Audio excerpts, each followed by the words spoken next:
Welcome to Pardon the Penetration. I'm Jay. And I'm T. What are we talking about this week? We got a surprise for them this week. A first. First, what is it? We had our first guest.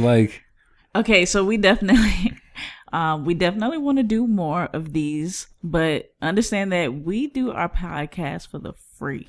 Free.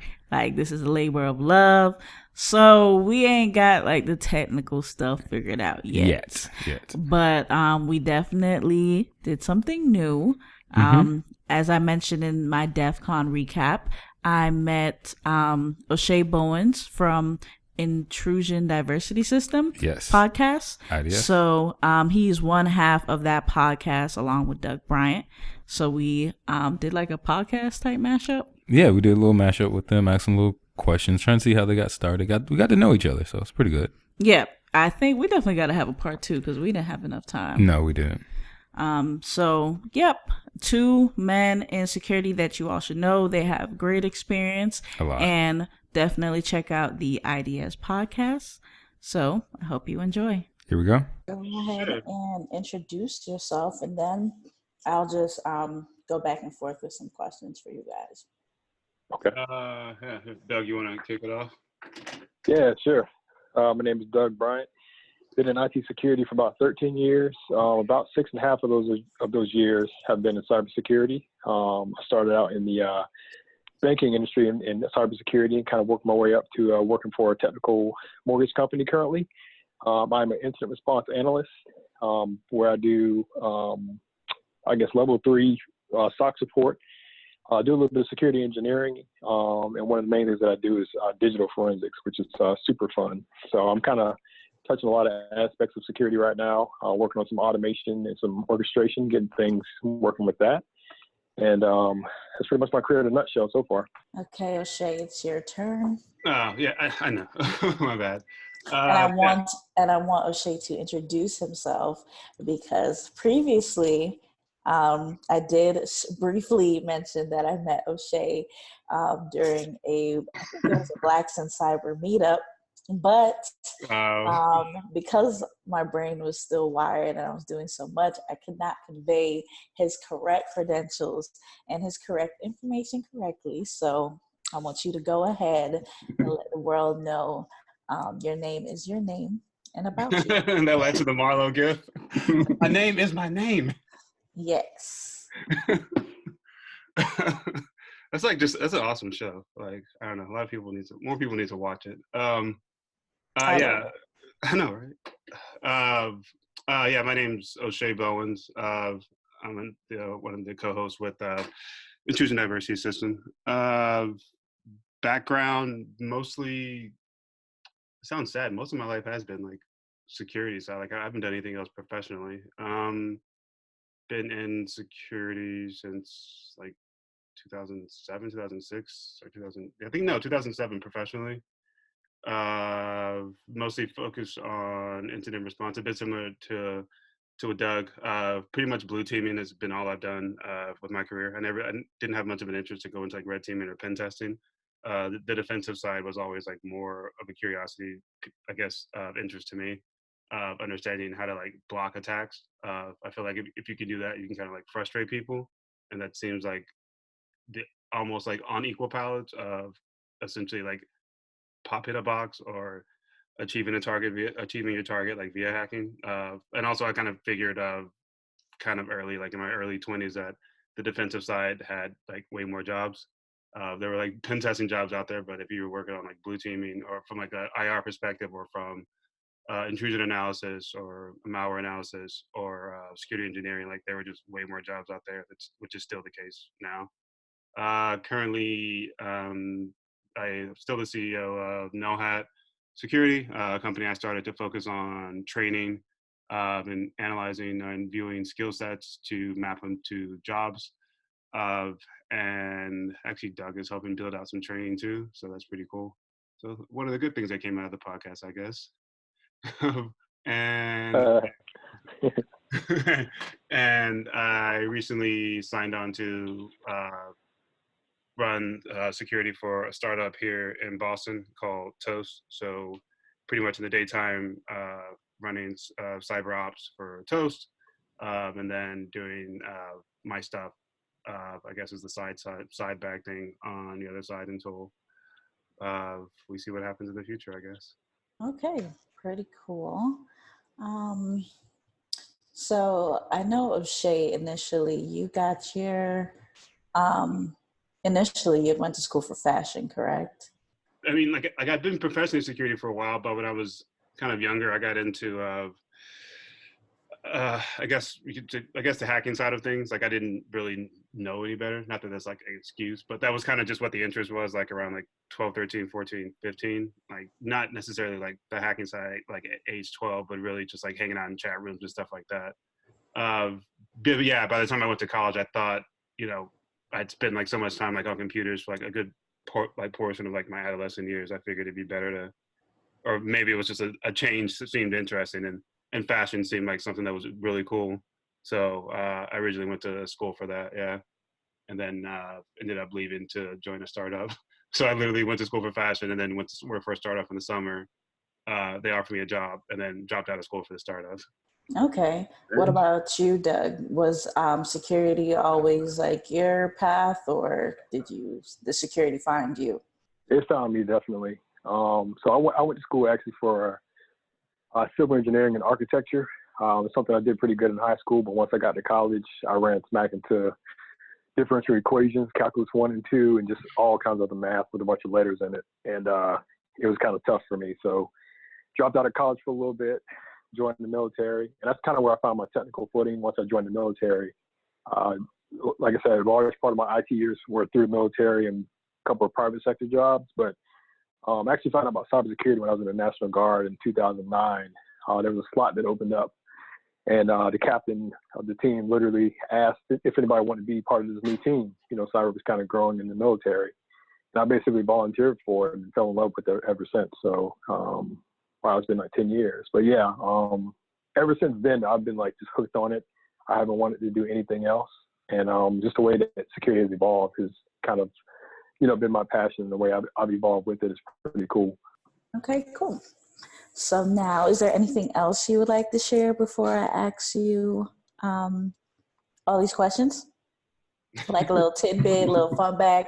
I know Doug is in Jacksonville, so shout out to Duval. Are you from Jacksonville, Florida, Doug?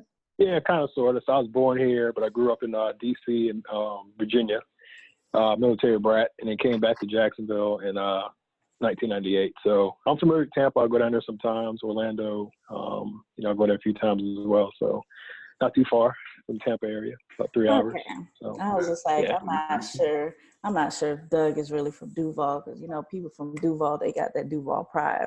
Yeah, I'm kind of a transplant, so I'm unique. So, okay. Well, my cousins are from here, so I claim that. Okay. All right. Yeah. So I would like for you all to let everybody know how Intrusion Diversity System came about. I know you all, you guys both have a similar story to me and Trent, and why we created the podcast. Yeah. So how did Intrusion Diversity System come about? I'll go ahead and answer first. I know for me, I've always been the only African-American male in cybersecurity space within my jobs. And just kind of going to conferences and kind of being in that space of like being the only African-American male just kind of made me really look into, why was this so? And, throughout the course of trying to figure that out, I was on Twitter one day and ran across O'Shea. Saw he was doing some of the same things, very passionate about cybersecurity.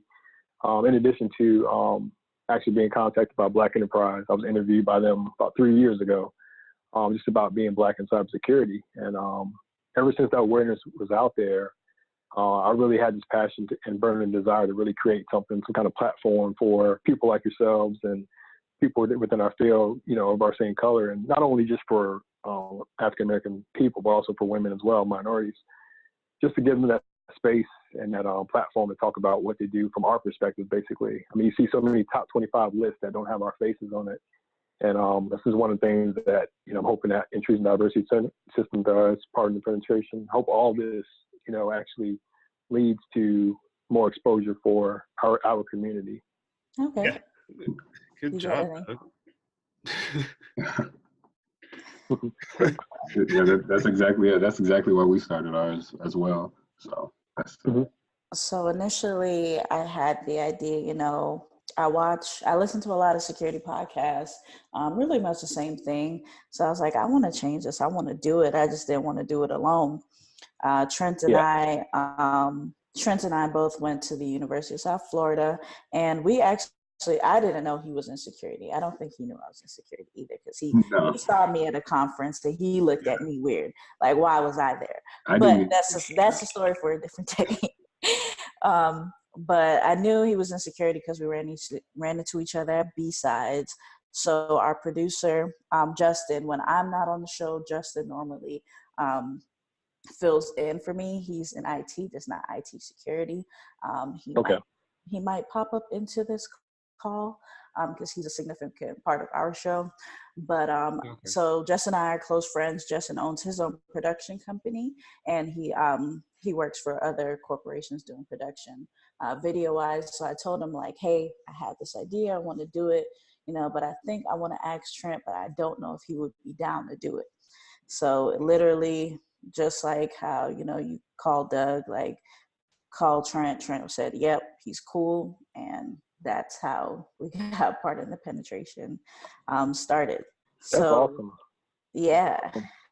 Yeah, I think it's also awesome from like an exposure perspective too. For like, I try to think a couple years down the line, but I know I've said this to Doug, but like the more exposure we kind of all create for each other, I think it helps from an opportunity perspective if you look at it like a corporate side of it. So like when you know about different roles, or let's say you're hiring or you're going to different conferences and you know there's different people and you're associating different people with different outlets from like a media perspective, specifically like podcasts, as we look at like 12 years down the line, when more of us start moving into those either, CTO or CISO positions, it kind of creates kind of a bigger spotlight in regards to like, well, that individual's in this C-level role, or this individual has started this company, and I've listened to them, maybe I can reach out, or maybe they know someone that can help me kind of find either my path to help me like find like different roles. Cause I know I've had people kind of hit me up on Twitter, and like if I know of like a place that's hiring, I'll just like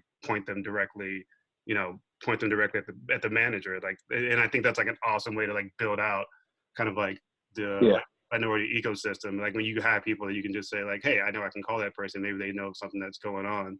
And it's not like thinking about it from like 2019 perspective, but like, 2029, like when a lot of us are in these like manager roles, we're running security programs. How fast can we bring up like other people behind us? At least that's kind of the way I look at it. So it's like not totally like what's happening right now. It's like keeping the momentum going and building something for like, a decade down. What does this look like then? Well, Yeah, most that's an definitely. important perspective. Yeah. Yeah, most definitely. Like I've even seen my boss take an interest into the actual podcast himself. And whenever, we have someone from another team that comes into town, or even when a vendor is coming in, we're talking about it, he kind of brings it up to try and create that exposure as well. He has nothing but glaring results to talk about it. So definitely what we're doing is definitely creating an opportunity for people, and it's answering questions that, we probably didn't know, a couple of years ago ourselves, but now we're in that position to help someone come behind us. Yeah, it's interesting you said that, Trent, about your podcast being exposed by your boss. So today I had a town hall meeting for our information security office, and they mentioned some of my credentials, whatever, and then they also mentioned our podcast, my CISO did, so that was pretty cool. And my manager, he actually subscribed to it last week, so it's catching steam. But I think more importantly, I think collaboration is really important between ourselves and other people that are out there trying to get into cybersecurity, not having that crab in the barrel mentality, but just, saying, hey, I know somebody, how can we mentor somebody? Hopefully, both our podcasts are conduits for that. Most definitely. So I have a question for you guys. Looking back on your, since you guys are in your career, if there's one bit of advice that you can give your younger self, whether it be, career-wise or whatever it was that you felt was important to shape you how you are now, what would be that advice you would give them? I probably would have. I almost said go out more. Like I tend to like socialize, but when I was younger, I didn't. Like most of my time was online. Like I would like legit leave work at times and then come home and then get back online and do things at night, whether I was like in forums or like researching. Like I still do a bit of like research at night and try to like find different pieces of malware, and then, you know, maybe write up about that, or just talk to other people online. But like it took me about 4 years into like my career to realize like how important networking was. Right. Because I would like legit just go home, and everyone's like, "Hey, I'm gonna go out for a drink or whatever it was," and I was like, "Dude, I'm going home. I just spent like 8 hours with y'all. Like, I'll see you tomorrow." But it took me like a couple of years to kind of catch on to that, like how important actually networking across the aisle, and not just like from a security perspective, but across your organization in general. Because I specifically had an individual that was like a sysadmin at one point I was working with, and when he went on to become, I think he became, it wasn't a manager, it was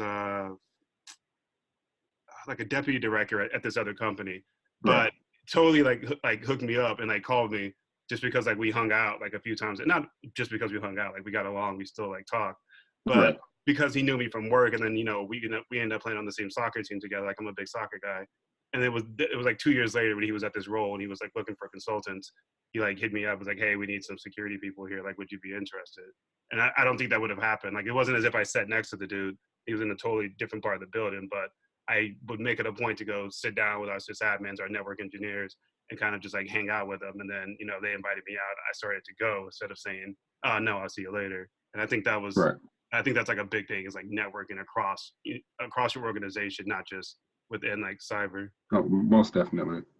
Yeah, I completely agree. There were sometimes, you know, like I've had issues where I had times where I've talked to, you know, maybe a director, and then, you know, I figured out a better way to go about communicating, but I would have never had that opportunity if I wouldn't have took the time out to go hang out with them outside of work. So I completely That's pretty important too.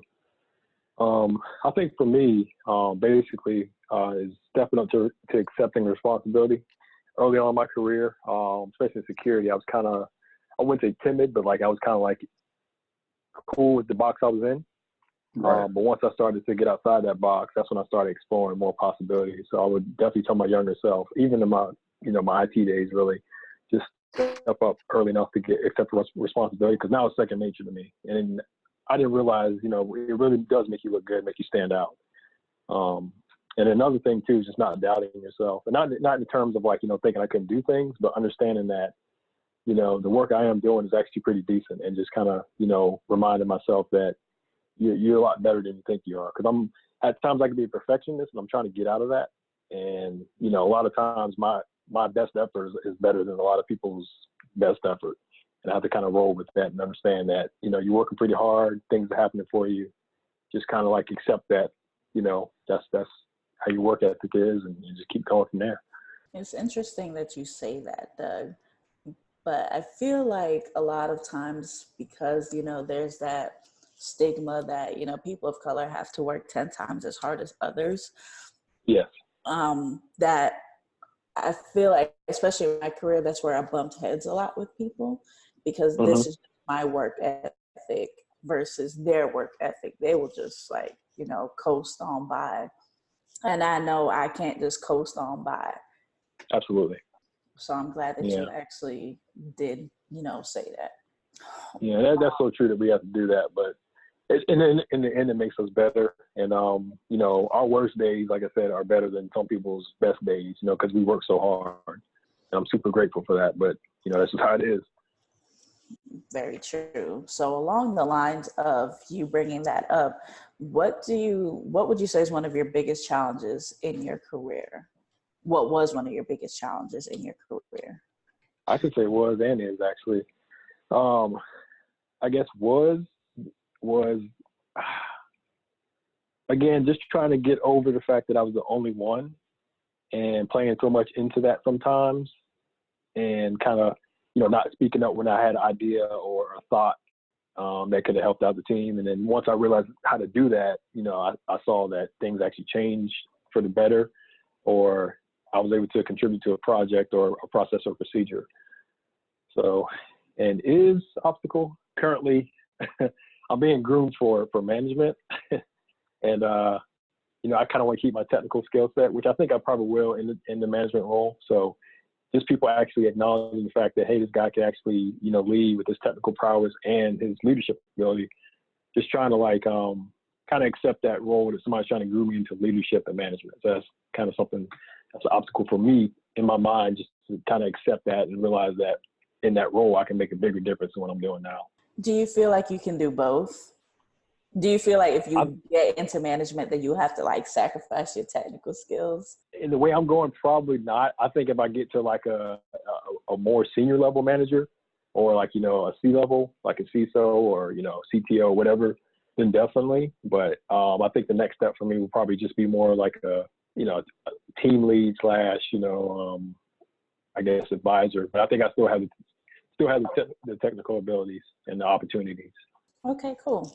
What about you, O'Shea? What was one of your biggest challenges, and what is one of your biggest challenges currently in your career?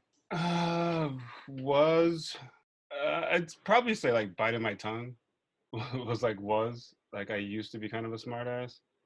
So and I don't really have a filter like in general. So like I don't know, like it took me a while to like figure out that you can't like. I think it depends on who you're around, but it took me a while, especially like in corporate environment. Like it's almost like if you ever done like hackathons, or you've done like you've been online and you're chatting with people, like there's a different type of like language or like vernacular I guess you're using, and sometimes that can like slip out like while you're at work, especially like when you're deep into like some type of technical issue, or it's just like I didn't do well in corporate, I guess, in the beginning, because I was like I had a like I say GD a lot, and there's times it just slips out, so it's like, oh wait, that probably wasn't the time to like say that at work. Or also if someone would do something that I felt was like kind of annoyance, and I was like, well, that was dumb. Like I was like, why would you, like I literally used to say stuff like that, and it wasn't like me being like super rude, it was just more like I assume like they know that I don't mean like they're dumb, I just mean like the action was dumb. Some people don't see it that way. Like I had to go to HR like training at one of my jobs. So like when I was younger, and like just sitting in the room, I was like, why am I here? And then it was like, well, you put yourself here, so just figure it out. So that was like really like one of the biggest things to like overcome, was like really just like learning when to be silent and just not rant at work. Like it's not the time to rant.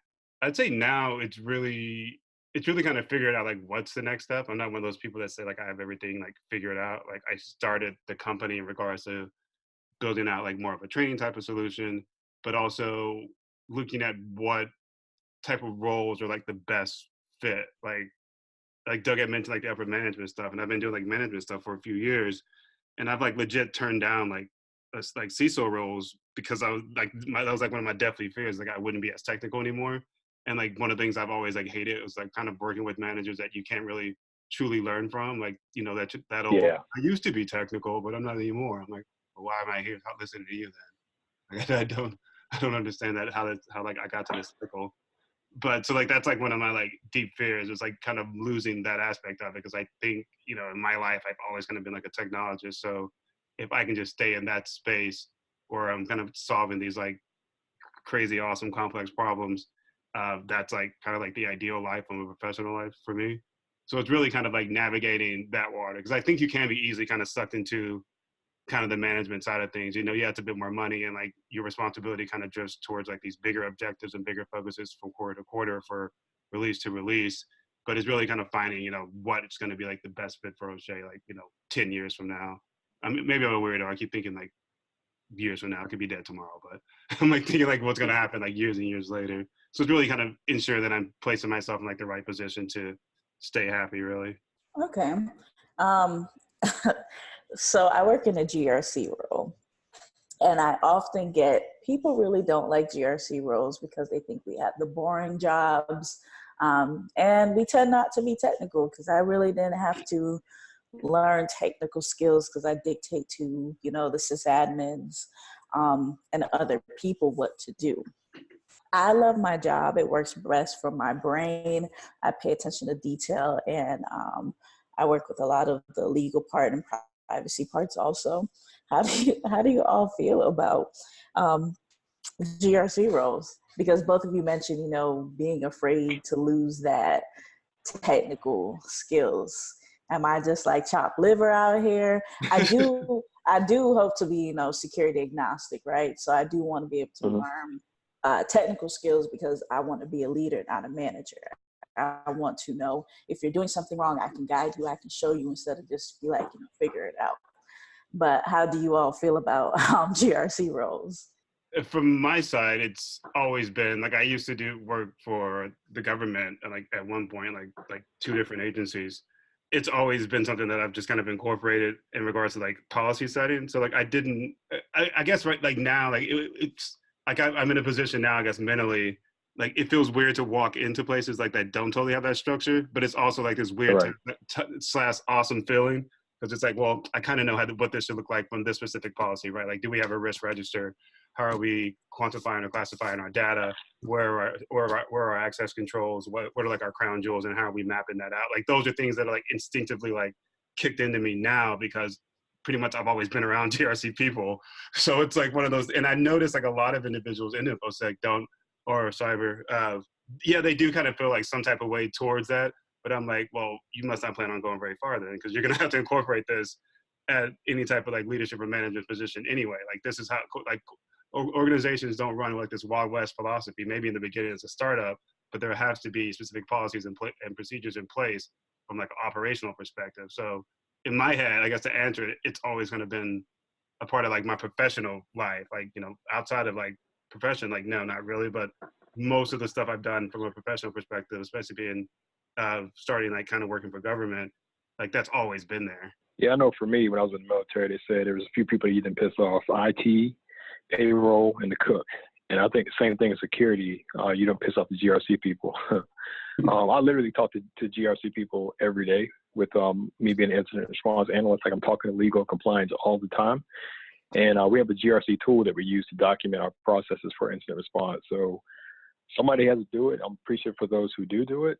And I think it's very important to have. I mean, that structure is very important. I went to a place for a brief stint that didn't have it in place, and it was by not having that in place, the security team and the security aspect as a whole for this company that I work for, this medical company, it was so discombobulated. So I think that's kind of the glue that security needs to say, okay, cool, somebody violated policy.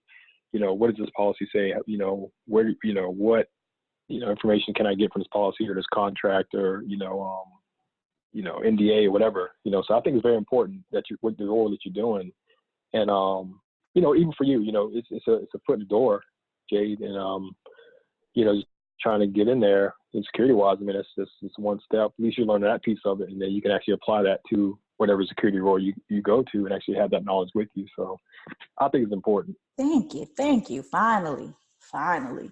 Yeah. Finally getting some love over there. Yes, like, oh my God, the GRC role, like you're not significant until, you need me to. Trust me, where I work at, you're very significant. I mean, Oh, yeah. Definitely. Well, the audit comes up, a SOC audit. Yeah, exactly. Yeah, like if you're at a startup, probably not so much, because that's when they're like, what are you talking about? We just want to build. Because I've been in both. Yeah. Like this is like my third startup. Like, and it's like they're like, no, just build, and we'll worry about the rest later.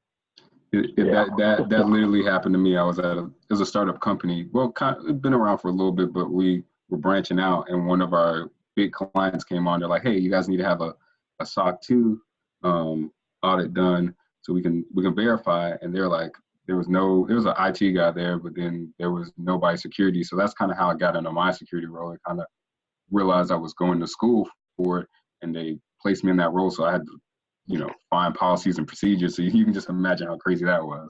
Yeah, I'd imagine chaotic. Yeah, I've been there. Yeah. Okay, so now we are like in the last of the minutes. Normally our podcast is normally short since it's YouTube. So we keep it short because people attention spans, nobody really wants to. I don't even watch YouTube. I listen to videos more than I actually watch the videos. So I think I have a question that's not security. What is one hobby that you all do outside of security that keeps you sane, if you have one? I have a few, actually. I play basketball, video games, and this is kind of weird, but I like to actually not really produce music, but I like to download some sounds and try to make something together. That's kind of how I got the I.D.S. theme song together. I went to this site called Splice and downloaded some sounds and kind of put it together. So I like stuff like that too. Nice. What about you, O'Shea? In the winter, which is about to be, which is awesome. I snowboard like a lot, so it's something I got into when I was like almost like 15, 16. Like I used to skateboard a lot, and then I grew up in Dallas, and people started going to like Colorado to snowboard. That was like one of the big reasons I left Dallas, was to like move towards like more like mountains. So it's about to be winter here. So outside of work, generally snowboarding. I mean, I'm also on the board of directors of ISSA, and I organize Boston Security Meetup here. So even when I'm not kind of at work, there's still like something kind of security related going on. But like some of the people from BSM, like we just hang out and just kind of like chop it up sometimes and just have drinks or whatever. So it's not all, I mean, it is kind of security in the background, but it's not like totally like always security. But outside of that, I run a lot. Like my wife and I run like marathons and stuff together. So that and travel, like I tend to travel like a lot throughout the year. Wow. See, Doug's was relatable. Basketball, I'm into the whole music thing too, but snowboarding? I always wanted snowboarding. That sounds awesome. I want to go to Colorado just for the aesthetics, but I don't know about snowboarding. Well, we'll see what happens. Fingers crossed. I'm organizing a ski con here in Boston, so we're trying to put it together. So to have like a small conference, like on one of the mountains in like New Hampshire or Massachusetts or Maine. I think we're looking at New Hampshire. So it would be like but basically like a meetup with just like a few small talks, and then just go ski and go snowboard and have some drinks. So we'll see. We're trying to narrow down the space. You have the drinks after you snowboard, right? I do it, I'm not advocating to drink and snowboard, but I mean, I'll take a break or two and have like a beer or something. Like I wouldn't get like that crazy. Like I've seen what happens when it goes wrong. Like I've seen people like wipe out, and it's scary. Like I've had like ridiculously close calls, and I was sober, so I can imagine what would happen if I had been like somewhat inebriated. Oh my gosh. Well, I want to give you gentlemen the time to plug yourselves. If you want to shout out your mama, sister, cousin, whoever, let the audience know where they can find you. If you're going to be speaking, whatever you're getting into, this is your time to shine. You go first, man. Two gentlemen ladies. So it's O'Shea. What is it? On Twitter, I'm at Sir Mudblood. You can find the podcast at I.D.S podcast on Twitter. There's also what's the website, Doug? It's intrusionds.com. Yes. Thank you. Intrusionds.com. Yeah. Speaking, I'll be in San Antonio in like the 2nd of October for Techno Digital Forensics. I'll be speaking there. And then I go back to San Antonio on the 10th for Texas Cyber Summit. I'll be speaking there about like incident response and threat hunting for both of those. I think those are only ones for like upcoming right now. Cool. Yeah, like you mentioned, our website is intrusionds.com, where we have our blog and just some other information there. Twitter, I'm at cybergent_101. And I think on LinkedIn, I'm either Douglas Bryant Jr. or Doug Bryant Jr. on LinkedIn. So, you can link with me there, and then we'll connect and talk. I wish I didn't have to stop it here. I had like so many other questions. And I want to thank you, gentlemen, Doug and O'Shea, for being our first guests, being the first little hamster to do this, because we've never done this before. But I actually do listen to I.D.S when you guys do release episodes. But about that. I have 3 kids and a wife, so I try to do my best. I have 3 more episodes to release, so those are coming out soon. And season 2 will be in October, so I'm working on that. I'm like the one-man band over here for right now, anyway. So. Okay. Yeah, season 2 is gonna be fun. We'll have to have you ladies and gents on for an episode. Yeah, for sure. Yeah. All right. We're getting the process down. Yep. Thank you. Definitely check out I.D.S. Follow these men on Twitter and connect with them on LinkedIn. They are great gentlemen to know. And thank you for your time and taking the time out to do this with this. Appreciate it, Thank guys. y'all for Thanks the for time. having Yeah, us. appreciate it. Thank you. Thank you. All right. Bye. Bye.